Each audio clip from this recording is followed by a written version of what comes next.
Hello everyone, good evening. তো আমি এর আগের ভিডিওতে আপনাদের সঙ্গে শেয়ার করেছিলাম যে রান্না পুজোর ব্যাপারটা। তো সেটাই আমি এখন দেখাবো। এখন বিকেল প্রায় ওই পাঁচটা মতো বাজে। এখনও সন্ধে ঠিক লাগেনি, মানে সন্ধ্যের ঠিক 1 ঘন্টা আগে মানে এটা মানে তৈরি হচ্ছে সব কিছু, মানে সব ব্যবস্থাপনা চলছে। আর ওইদিকে তৈরি হচ্ছিল ফার্স্ট পায়েস। এবার কাকিমা এই উনানগুলোই বানিয়েছিল, মাটির উনানগুলো প্রায় ভোরে 4টে সাড়ে 4টে থেকে বানিয়ে গেছিলো কাকিমা দুজনেই। তো উনান ফার্স্ট ধরিয়ে নিল কাকিমা।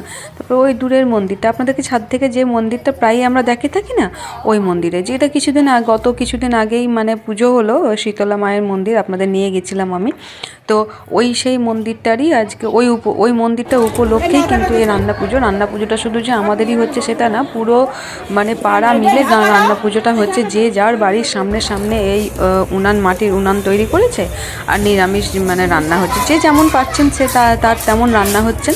তো এইভাবে আজকে রান্না পুজো। সত্যি কথা বলতে কি সন্ধ্যের দিকে মনে হচ্ছে যেন পুরো মেলা বসেছিল, কিন্তু হয়তো মানে আমার ভিডিওটা সেভাবে করা হয়নি এইদিক ওইদিক। তো আমাদের এইদিকে এখন ডালও হয়ে গেছে, ডালও বসাচ্ছে। তো বাকিটা দেখুন আপনারা।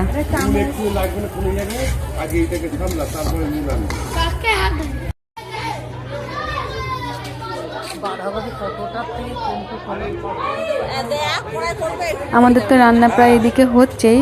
তো চলুন ওই সামনের দিকটা আপনাদের দেখিয়ে নিয়ে আসি কতজন কি সুন্দর রান্না করছে। তো রান্না পুজোর আজকে মেনু ছিল আমাদের আলু ভাত, মুগের ডাল, আলু ভাজা, আলুর দম, চচ্চড়ি, পায়েস, পাঁপড় ভাজা আর চাটনি। তো এই মানে আইসক্রিমটা কাকু গিফট হিসেবে দিয়েছে। আমরা তো অনেক খাটাখাটি করেছি তার জন্যে। তো আমরা এখন খাওয়া দাওয়া করে নিচ্ছি। এটা নিয়ম কিন্তু উনান মানে যেইখানে রাস্তায় রান্না করে রাস্তাতেই খেতে হবে। নতুন জিনিস দেখে আমি কিন্তু খুব খুশি, এরকম প্রথম দেখলাম।